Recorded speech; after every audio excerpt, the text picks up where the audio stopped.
Penguatan harga saham-saham CPO dalam beberapa waktu terakhir juga ditopang oleh pergerakan dari komoditasnya yang cenderung mengalami penguatan. Hal ini juga tergambar pemirsa dari kinerja beberapa emiten yang sudah merilis di tahun 2020 lalu. Ini mencatatkan kinerja yang cukup fantastis.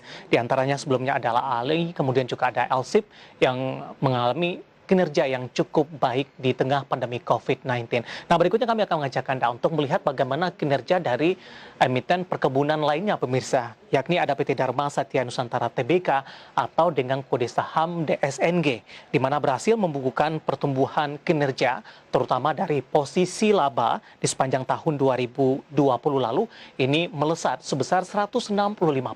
Seperti apa informasi selengkapnya? Mari kita simak tayangan berikut ini.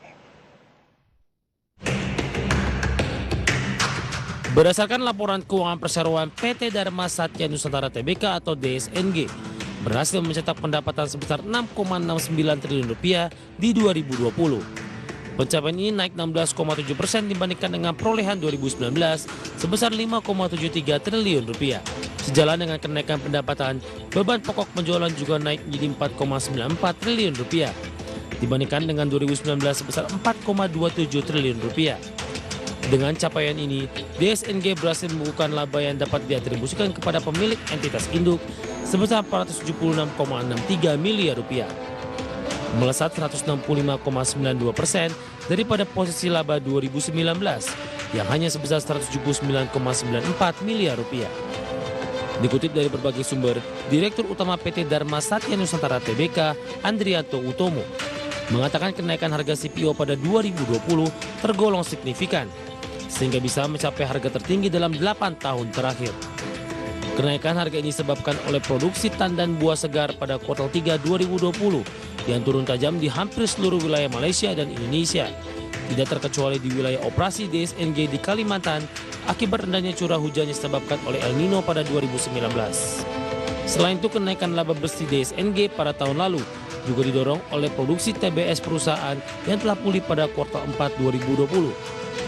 Produksi TBS pada kuartal akhir tersebut mendekati tingkat produksi di kuartal 4 2019 dan 51% lebih tinggi diberikan produksi di kuartal 3 2020. Kenaikan laba bersih yang signifikan juga merupakan kontribusi dari turunnya biaya keuangan perusahaan.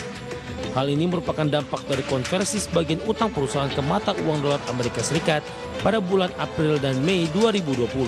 Berbagai sumber ada ekspor.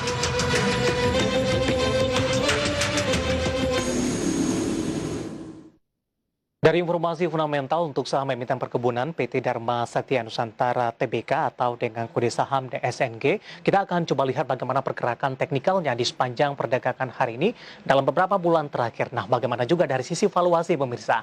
Langsung saja kita ke grafis yang pertama, kita akan coba lihat intraday tradingnya untuk PT Dharma Satya Nusantara Tbk atau dengan kode saham DSNG di sepanjang perdagangan hari ini. Dapat Anda saksikan juga di layar televisi Anda. Dibuka di sesi pertama pada pagi tadi di 575, pada pukul 10 menguat di level 585, kemudian penguatan masih terus berlanjut pada penutupan sesi pertama pada perdagangan hari ini di 590, dan pembukaan sesi kedua masih melanjutkan penguatan di 595. Kami akan update bagaimana posisi penutupan DSNG di penutupan sesi kedua di perdagangan hari ini. Ditutup di level 610, penguatan signifikan terjadi di 7,02%, dan 610 posisi penutupan sesi kedua di perdagangan hari ini merupakan level tertinggi di sepanjang perdagangan hari ini, sementara level terendah tadi sempat menyentuh ke level 570. Dari intraday tradingnya untuk DSNG, berikutnya kami akan mengajak Anda, kita ke grafis selanjutnya, bagaimana pergerakan saham DSNG dalam beberapa bulan terakhir. Dapat Anda saksikan juga di layar televisi Anda pemirsa. Di Juli masih bergerak di level 350, kemudian di September mengalami penguatan di 400-an pemirsa.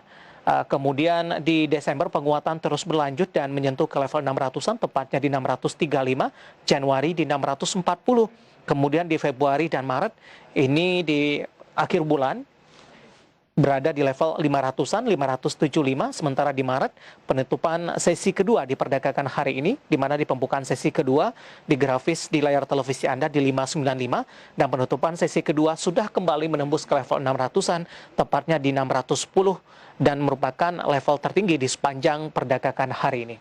Bagaimana dari sisi valuasi pemirsa dapat Anda saksikan juga di layar televisi Anda. Kita ke grafis selanjutnya. Dari price to earning ratio-nya ada di kisaran 13,12 kali, sementara posisi price sales ratio di kisaran di 0,93 kali. Untuk PBV-nya di 1,02 kali, sementara posisi price cash flow ratio atau PCFR dari DSNG ini berada di kisaran 5,71 kali. Kombinasi fundamental, teknikal, dan juga dari sisi valuasi, dan semoga bisa menjadi referensi. Dan lagi-lagi keputusan investasi tetap ada di tangan Anda, para investor dan trader pasar modal Indonesia.